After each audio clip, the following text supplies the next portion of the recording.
Any of you know much about the history of this place? No, zero for me. All right, well, that's good. The story kind of starts with a group of two people. We've got Alexander Hare and we've got John Clunies-Ross. And Alexander Hare and Clunies-Ross worked together for quite a long period of time, about 20 years prior to them to arriving here. And Alexander Hare was he was like a supervisor, a political supervisor in the Dutch East Indies, and during that time he was quite a bit of a rogue, this bloke. He believed in slavery a lot, and at that time of the year a lot of the slavery was being sort of phased out, and the Dutch government said, look, we want you out, we don't like you, we want you, you got X amount of time, get out of the country. So he was kind of roaming the oceans looking for somewhere to set up camp and have his own little fiefdom set up. So he knew of this island and he came here in 1826, and with him he brought 100 Javanese slaves and 30 women and children as his own basic private harem. And he kept the Javanese men on one island, and then he kept the 30 women and children on what's Prison Island. Now when you go down to the cemetery you can look across the Direction Island, there's a small sand island out there, and that's where he kept those 30 women and children for his pleasure, I guess. So all in all, not a very nice man.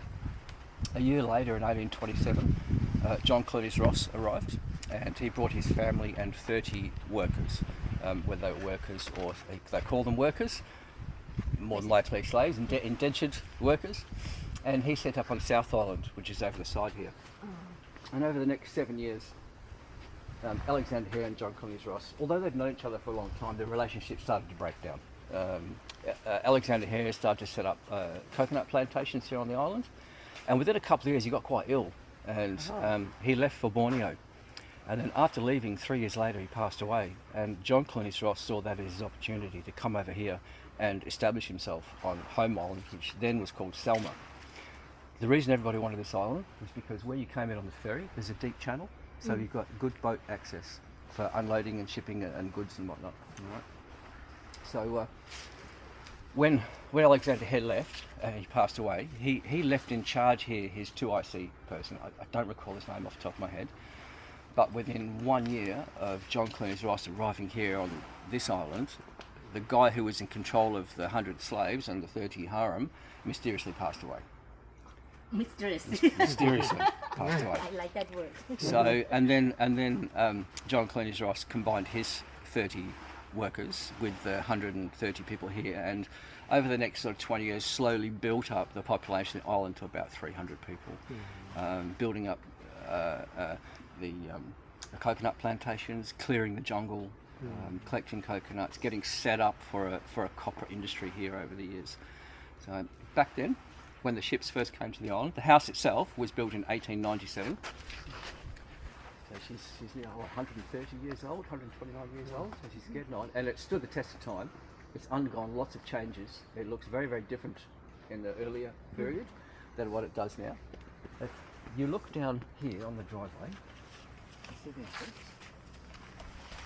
These bricks here, they're manufactured in Glasgow in Scotland, and they're all stamped with a date, 1884. So there's several of them all through. Oh yes, I see glass. They have this way. This one. Put it upside down. So all these bricks were brought over as ballast in the ships. So what a smart way to get all your building materials here.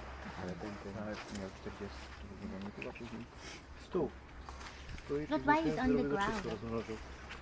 These white bricks, the face bricks of the house, they're like a ceramic tile. They're covered in a glaze. And at that period of time, all of the public buildings in places like London and the UK were built with the same sort of brick.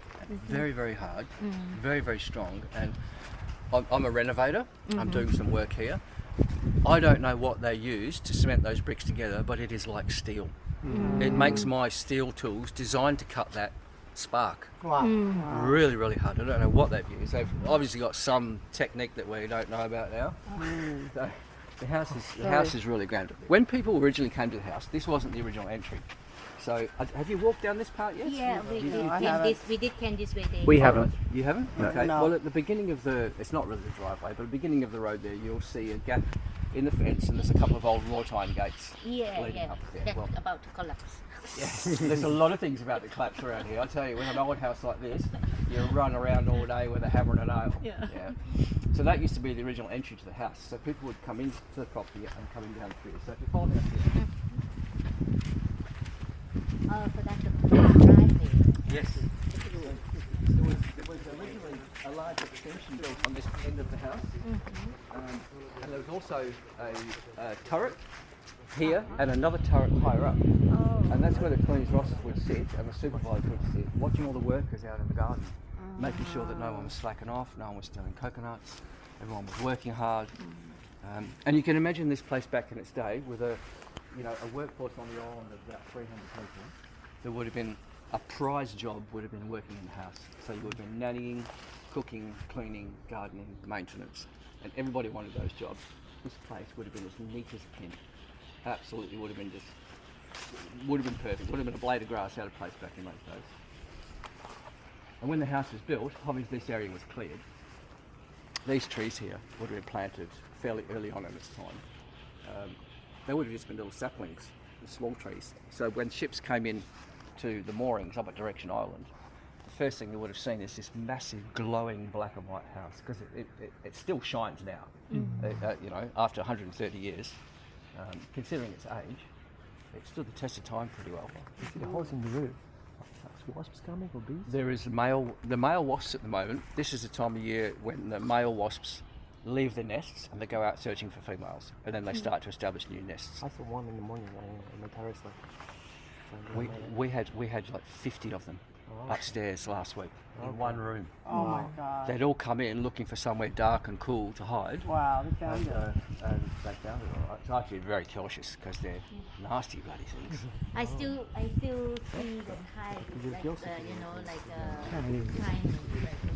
Yeah, absolutely. Yeah, it's lost a lot of its shine, but back then, I mean, a big black and white structure like this would have been amazing to see, particularly out here in the middle of the Indian Ocean. Yes. Who would expect to see something like that out here? Yeah. So the guests would have come in down through the old driveway, down through here, and they would have been greeted here and welcomed in through. This is the original entry to the house.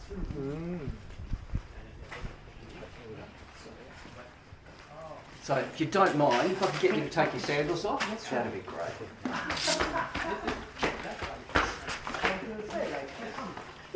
He took the flip-flop from the garbage. He came with the sneakers and then we went into the sea, and just like different. I reckon you probably find 5 pairs of them floating around on the beaches around here. Mix and match. The rubbish is outrageous. Come in, guys. Yeah, if I could just get you to take your phones off, that'd be great. Are we allowed pictures in here? Sorry? Are we allowed to take pictures? Yes, in you here? can take pictures, absolutely. Okay. Yes. Just I ask if the guests are around just to respect their privacy. Oh. So they would have been welcomed into the house here, and the original staircase ran from here straight up into the floor, and that would go out onto this balcony, and there was a viewing platform here. Then above that, they would climb up another ladder up into another story, and up in the roof here, there's a massive, great big 4-inch concrete slab. There must be 20 tons of concrete slab up in this roof that the house is supporting. And above that was built another turret, and that's where they would really sit there with the binoculars watching everybody. Yeah. You have a look here at some of the pictures. This is what the house originally looked like. So you can see the changes that it's gone through. Oh, yeah. So this It's much bigger before. Yeah, all this section here has gone. So this is the entry here that we just came through. Okay, that's the turret that would have been above here, and this is the tower at the top. And that was destroyed in a cyclone in 1968, I think. And the house really then had to undergo a lot of structural changes. Didn't want to. Can you imagine rebuilding a shingle roof here in the 1960s? Oh my It would have gosh. been an extremely difficult project to undertake. This is George Clunies-Ross. This is the original John Clunies-Ross who settled the islands. So he settled the island and he was No, also an this man settled the island, Okay. and this is his son. Oh, he's Oh, His son, son. George Clunies-Ross. Okay. Yeah. So, This is George. He was an architect and an engineer, and he's the one who designed and built the house. so I wonder where he got his education if he grew up It's here. in the UK. So what happened, all the Clunies-Ross boys and girls would be sent to the UK for their schooling in preparation for when they came back here to be the next king of the island. Wow. Yeah, because the Clunies-Ross owned all of the islands. They owned the whole atoll. And he just decided to make himself king, say, I'm the king now? No other governments, the Indonesian government didn't want to get involved, the Dutch East Indies didn't want to get involved, the British government didn't want to get involved. They really didn't want anything to do with it because they couldn't see any value here on the islands. Right. So they basically said, well, it's your kingdom, Yeah. providing you stick to a set of guidelines. And so he did. And he's the guy who built the house. I'd love to see his original plans because I can guarantee you somewhere there'd be a secret little, if it was me, I'd be, the ones where you pull the book out of the bookshelf and the little door opens. Yeah. When you see how thick these walls are, Yeah. there must be stuff all over this house, ideally. This is the original house plaque. Before I came to Cocos, I spent 10 weeks up in Broome at the Broome Bird Observatory. What is that, sir? That's the original foundation plaque for the house. Oh, Yeah, so it's a brass plaque and it's about this big. Yeah. And you Wow. know where is it now? Well, it's been missing for 70 years. Oh, someone took it. Yeah. Who took it? I know who took it. Yeah, because I found it before I got here. I've been here for 2 months. When I got the job, I had to go to Broome for 10 weeks. Where? I'm a Broome, West Australia. Okay. I'm a bird photographer. Yeah. And there was a group of ladies who'd come and done a course there. On the last day, I was helping them load up their luggage. Yeah. And this little old lady, Deb, walked up to me. She said, Paul, I believe you're going to Oceania House. I said, yeah, I can't wait. She said, my father did the renovations on that house in the 1960s and 70s and became very good friends with John Clunies-Ross, John Cecil Clunies-Ross, Yeah. the last king of the island. And he gifted him this plaque. And she said to me, would you like to take it back to Oceania House with you? I nearly fell off the chair. I couldn't believe it. Yeah, wow. Yeah, how bizarre is that? So it's presently it's at the manager's house in Melbourne, and it's being framed to come back to the house. Okay. Oh, Yeah. so to do without the reflecting. George Clunies-Ross, he married an Indonesian princess. Oh, what? An Indonesian princess. Okay. 40 years his junior. Of course. Yeah. And this is their son here. Oh, George. And you can really see the Indonesian influence in his features here Oh, yeah. come out into the family. And from this point on, so this is Scottish. He's Scottish. The original Clunies-Rosses came from the Shetland Islands, north of Scotland. So, and you can see like the British long pants, heavy coats. They must have. They're a different breed. They must have been so tough back in those days to be wearing clothes like that here. It's just tough as. So we've got George, then we've got his son, John Sidney, and then we have his son, John Cecil. And John Cecil is the last of the Clunies-Rosses here to be king of the island. John Cecil married Daphne, and they set up a school out the back here. So there's a garage, and you would have walked or rode past the double-storey building with the damaged roof. Yes. That's the old schoolhouse. So, Oh, wow. Okay. so he's part Indonesian. And Yes. Then, He's who did he almost. marry? So this is the son of marrying the Indian princess, and then this is his son. Yeah, and who's So- the mother of this one? The mother of this one is Rose. So we've got the Rose room upstairs. So he married Rose. Rose is from where? She was a Cocos Malay woman. Oh, what? Cocos Malay woman. Oh, okay. Yeah, Cocos Cocos Malay. And then their son, Cecil, Yeah. married a European by the name of Daphne, and their son is now John Sidney, who lives over on West Island. Okay. Yeah. Oh, he lived there. Yeah, Still. he still lives there. How old he is? Probably in his 60s, maybe 70s. Yeah, yeah. So when they started the school, when you turned 14 Oh my God. years of age, Queen Elizabeth's everywhere in the world. Seriously, everywhere I this go. is directly after the coronation. So her coronation was in crazy. 53, Yeah. and she was out visiting the Commonwealth countries, and this is one of the places that she stopped. Yeah. The streets were lined with parades, of the traditional dress, and yeah. So she would have been entertained in the ballroom by the locals. So the fact that she's been in the house is quite amazing. Lots of dignitaries been in here over the years. Lots of government officials. Yeah, so it's a must do on the list of things in Cocos Islands. And for others. Yeah. The kids, when they got to 14, they weren't allowed to go to school anymore. They had to start work. Wow. And this happened all the way right up to the 1970s. Wow. So at 14 years of age, the young boys would have to start to sail across to the islands and the plantations and collect 1,000 coconuts a week at the age of 14. Wow. They would get paid between 6 and 9 rupiah, and the money here is it's minted by the Clunies-Ross family. They used to stamp it on sheepskin, but then in the 50s and 60s they started to stamp it on plastic. If you find one of these, you're set for the rest of your life pretty much. Rare as hen's teeth, these things. I told whoever it was said it wasn't worth anything. I said, I bet it's worth a lot. Yeah, absolutely. I told that to somebody. So these guys got paid very, very little for working there 6 days a week, and they didn't know about other countries, other currencies. But the only place they could spend it was here at the house store, so they could buy their basic supplies here, and mostly, and they still do, the population here, fish. You see the fishing boats going out most days, and they love their fish. They love the ocean, the crayfish, the squid. They're all out there fishing, and things are so expensive here. Being able to sustain themselves by buying, catching their own fish. They're also fit, and healthy, and strong too. Have you seen them? Look, solid blokes, I tell you. This is the original dining table that was in the dining room here, and when the UN heard that modern day slavery was happening here, they put it to a vote in 1974, and this is John Cecil in 74, and they asked the local Cocos Malay population if they wanted to stay here with John Clunies-Ross or they wanted to become a part of the Australian Commonwealth, and they voted to become a part of the Australian Commonwealth. And at that point in time, the Cocos Malay here who wanted to stay with the Clunies-Rosses, most of them left and they went to mainland Western Australia. So they have communities in Keeling, Perth, Albany and Geraldton, and a few more around the place. And those people still come back.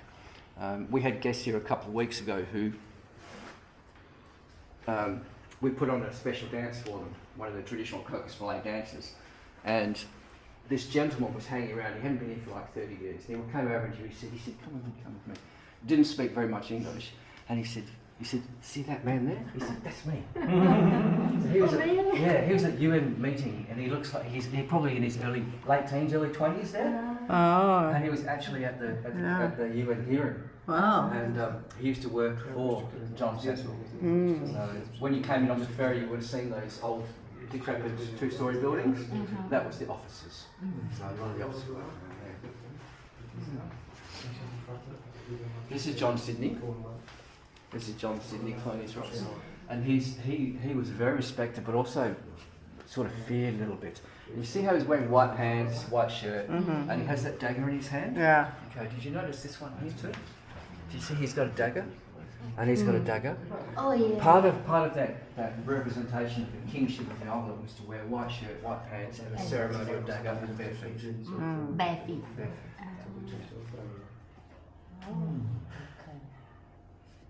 And who's he again? John Sydney? John It's like Sydney. the last one. That is the father of John Cecil. The last one. Yeah. John Cecil, the last He and one. his wife Rose. Yeah, but they got So he's the father of the last one that was. Yes. the father of the I last see. king. Okay. And that's, I don't know, that's probably, what was that, 1900s, early 1900s? Yeah, this probably would have been the supervisor's quarters, possibly, because the Cocos Malay people were still then living in thatched huts, coconut thatched huts. So, come through and I'll show you into the library.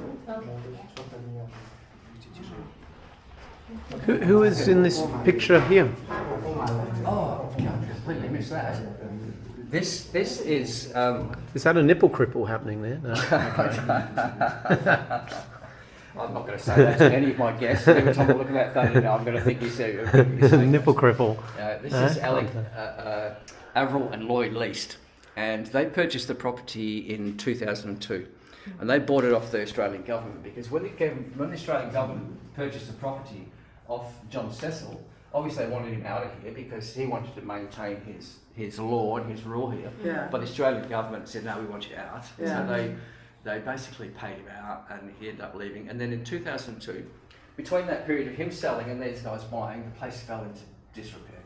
The government did nothing. Heritage listed Heritage, State and Commonwealth listed the property of the Heritage Council. They did nothing to it. Furniture went missing. This table, that was an original table from the early era when the house was built, went missing over that period of time. So there's probably some Australian politician with that in the dining room. Oh, you're thinking the politicians do some of the stuff. The place was just a bit really sad. So did Andrew Peacock came here, or Bob Hawke went to Christmas? I don't think so. Any I think Australian? Menzies came here. Menzies came here, okay. Here, I think. I'm not entirely sure. There's so much history here. And in order to fit in a tour that sort of, there's so much to learn, mate. I've only been here a couple of months. So there's 200 years of history here I'm trying to still discover. But I will look into that. So, but this land is, they don't technically, it's like a leasehold, right? Nobody has freehold here on this island. Property, this 3 acres is leasehold. Leasehold, It's owned by the people who own the house. Oh wow, okay, so it's a freehold. They own the land. It's freehold, sorry. Yes. And then the rest of the island is all leasehold with the Commonwealth. Out the back, the property used to be about 13 acres. And out the back, the original house garden, what's out the front here, is about 3 acres surrounding the house. And then there's another 10 acres out the back. And that's a botanical garden. So these guys, they made so much money over the years from the copper production. And bearing in mind, they were making coconut oil. Crude oil hadn't been discovered then. So we were still using baleen whale oils. So spermaceti and whale fat was used for burning lamps. So the price of oil was extremely high. So they were shipping 600 tons of oil off this island in its prime, which is amazing. Later on, the European government discovered about the phosphate In Christmas Island. Somehow, these guys found out, the Clunies-Ross found out about it. They sent 2 men to Christmas Island to lay a claim. They got there, they laid a claim. The British government turned up, and the Clunies-Ross walked out of that deal with a 51% share of the phosphate mine. So for 600 tons of copper oil and countless hundreds of tons of phosphate shipped all around the world, these guys were multiple billionaires of their time. They had so much money, actually, because they had houses all over Europe. Just madness. There is some remnants in Shetland Islands of one of their homes, and it's rack and ruin now, but it's an old stone building built right on the coast of the Shetland Islands. And a guest we had who just flew out yesterday, he's going to go and do that Shetland Island trip now as his final part of seeing the Clunies-Ross story. Oh wow. Yeah. So he's really into it. Come into the library now. On the stairwell? Yeah, it's a beautiful stairwell. This is manufactured in, I think it's in Fremantle. And this wasn't installed till the 1970s. So people say it's Jarrah, but I think it's Moranti, I don't think it's Jarrah. But it's a beautiful piece of work. Just bending this curve and everything. Yeah, really great piece of craftsmanship. And if you look around the house too, have a look up there in the ceiling. The craftsmanship in this place is amazing. This is all teak. No, look at it, you can stand it. 50 tons of teak in this house. What is it from? It's like what we have in So there's no more teak left on Christmas Island. No, all the kitchens in Phuket is teak. Yeah. You know? So in this house, everything is teak. Floors, ceilings, not floors, sorry, ceilings, walls. So, yeah, beautiful construction. What sort of wood is the floor? I think that's Jarrah. Jarrah? I think that's Jarrah. So they took that from Western Australia or somewhere? Yes, I think this was possibly installed at a much later date. Later date, okay. It would have to be. And I don't know what the original floor was. Yeah. Come through to the library, guys.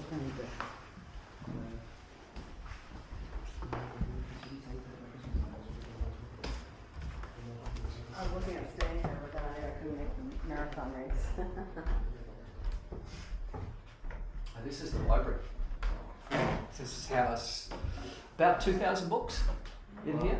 You can pretty much find anything in here. There's a few original books. We have the Coronation commemorative magazine here somewhere. In the 1940s, Second World War, John Sidney was ruling the house. He was king of the islands at that time. And he told all the local Cocos Malay people not to be concerned about the islands ever getting bombed by the Japanese. There was nothing to worry about. Oh. In 1944, a Japanese plane flew in over the atoll because there was a communication station on Direction Island. Yeah. Direction Island was very important during the Second World War for relationships and communication between Australia and Europe. So the plane flew in, it saw the house, it tried to bomb the house, the bomb landed out here in the bay, just out off the beach. Wow. And then it flew over and the kampong was behind the house and it bombed the kampong. 27 houses were destroyed. Wow. 3 people were killed. One person was never found. Wow. 2 ladies were found dead. Yeah. One of those ladies had a 2-year-old baby in her arms. Oh. That baby survived. Wow. She's still alive and lives on the island today. Wow. Yeah. Her name is Minty Salaya. And when you go down to the ferry, you'll see a barge there and it's called Minty Salaya. It's named after her. And there's also a small memorial down there for her as well. So lots of stuff, so much stuff happened. Can you imagine for the Cocos Malay population here living on the islands and a plane coming? They've seen a few ships, they've seen a few planes, but a bomb, they had no concept of what it was. They panicked. They all fled from the island and went to South Island. They didn't come back here for months. Wow. They were so scared. Yeah. John Sidney had told them, don't worry, nothing's ever going to get bombed. The war's not going to come here. 3 days.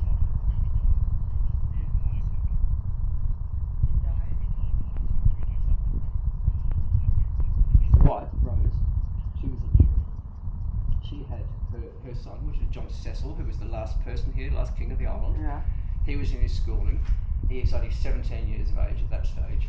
So she had to down tool, leave him there for his studies, come back to Cocos, and she managed the affairs of the house for 5 years until John Cecil had finished his schooling. So John Cecil, the last king, started this management of this island, the copper industry, the phosphate industry at the age of like 23 years of age. Wow. What an amazing achievement. Well, he got set for life in future generations. Yeah, absolutely. So we'll quickly go to the ballroom and have a look. Oh, the US have been here. For, huh?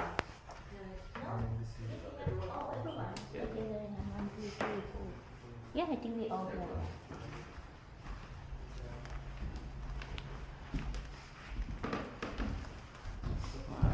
Alex and Lloyd Lay, the taxi drivers, they spent a lot of time fixing up this house after the government had sort of neglected it. They did all the re-roofing, renovated a lot of the rooms, updated and modernised the bathrooms. But she was also an avid antique collector. So most of the antiques in the house now are from the Lloyds being here, and some of it is on loan. But I mean, some of this is just beautiful. Beautiful old antique furniture. And you see how thick the walls are? Massive. Take a big wind to knock this house down, and it's survived every cyclone. In fact, How often you get cyclone? Well, they had 3 last cyclone season. We had 3 in Broome, so luckily Broome didn't get hit, but Cape and Meek got hammered quite badly. They got hit twice in a row. You're in the tropics. Part and parcel of being in the tropics. This is where all the family gatherings would have happened. In here, around the round table that I showed you shot in there.